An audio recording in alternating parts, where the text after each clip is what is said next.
Welcome back to Blueprint Bootcamp Tournament Edition. Today we're going to be talking about drawing number 16, the common base. So stay tuned.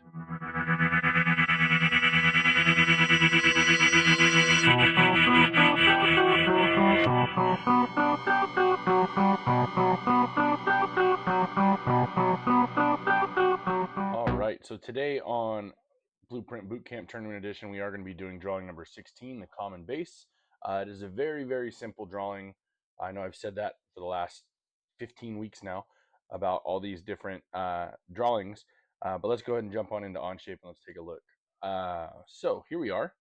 We have our print saved as a document. One thing I wanted to highlight is you remember you can actually have tabs of PDFs and images and other things down here at the bottom. So just remember that. I know we're used to Part Studios and assemblies, but you can actually use this kind of like a Google Drive folder.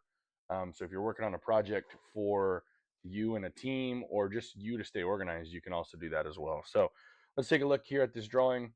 First off, it is drawing number 16, the common base. It's made out of plain carbon steel, and we're going to be using inches, pounds, and seconds as our units. Our tolerance is going to be what is the mass of this part in XX.XX pounds. So tolerance again of plus or minus 0.001 pounds. This is our overall shape, fairly simple. But we're going to show you kind of how to do this today using only two features. So we'll take a look. Overall, there we go. Overall, we have a rectangle that is 4.5 tall by 9 wide with 4 counterbore holes that are 0.5 through holes, 1 inch diameter counterbore that only goes down 0.375. So I'll show you kind of how to do that. And the new Onshape update for holes actually kind of makes this a little bit nicer. You'll see those holes only go down 0.375, but our overall base is 1.25, so 1.25 inches thick.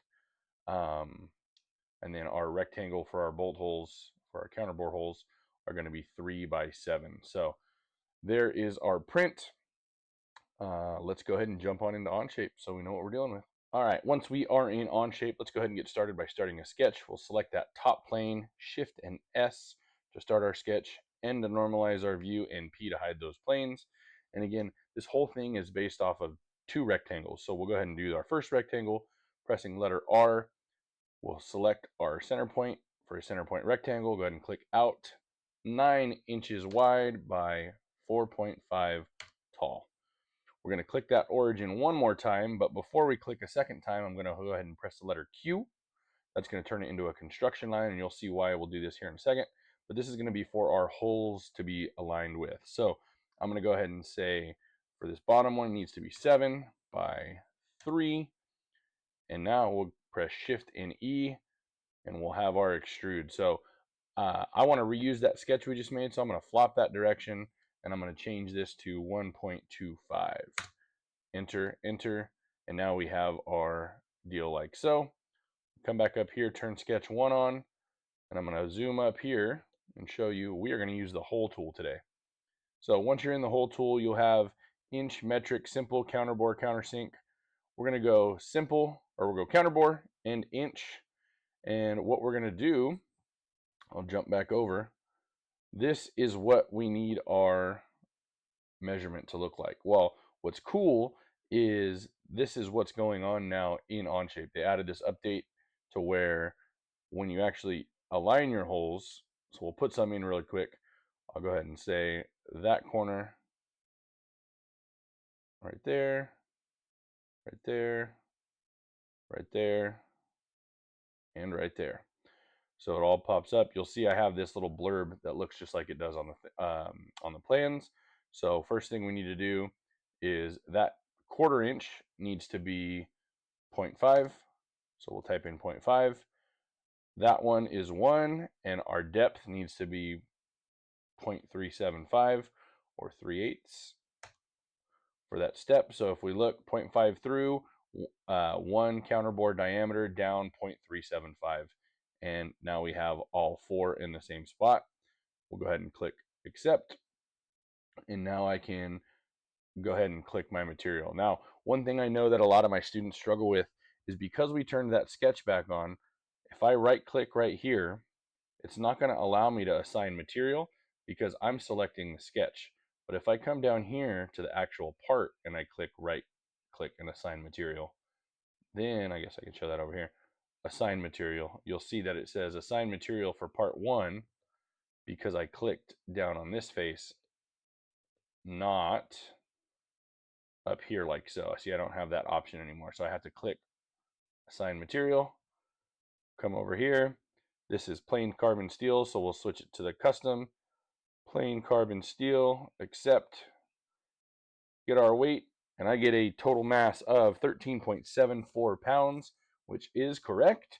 Tolerance of plus or minus 0.01 gives you anywhere from 13.73 all the way up to 13.75. So we got that one done fairly quickly. Couple of tangents trying to show you some stuff, but essentially I guess we did 3 features: a sketch, an extrude, and our whole tool. What that kind of saves you from doing is drawing the circles 4 times or patterning it or drawing them to where you would then have to do 2 separate extrudes. I know there is a custom feature for like a multi-extrude, but that's essentially what the whole tool does for you. So takes a little longer to get those parameters put in, but once you get it, it makes it kind of nice to just go on and rock on through there. So now the reason I'll show you here that we wanted to go down instead of going up with it is if I go ahead and select this, you'll see my holes. If I had picked those and I left it, and it would have auto selected itself like this. If I picked those same points, it would have done that, and in my mind I would have been like, I didn't draw that right. But in reality, we did. We just drew it kind of backwards, upside down. So it's still the same thing, but for my state of mind and my, trying to stay sane, this is how I like to do it. I just go ahead and swap that direction when I first do it. And then same thing, it auto selects when I did that the second time because it brings that plate on the top now.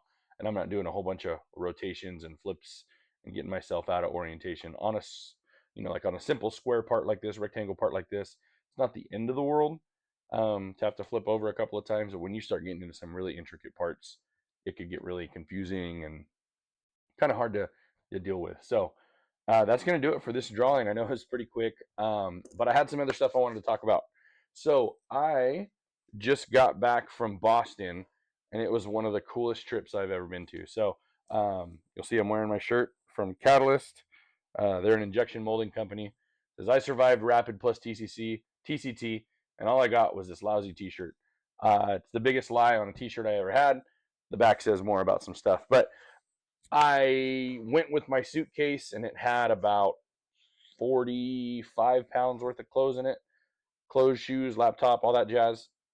I came back and my suitcase weighed 77 pounds. Did have to pay extra to bring all that stuff back, but totally worth it. I filled up probably 5 of these worth of my business cards, gave them all out to different people, filled them back up with everybody else's business cards that I met over there, started a bunch of cool partnerships with some people, made a huge network of people that are just in the additive space,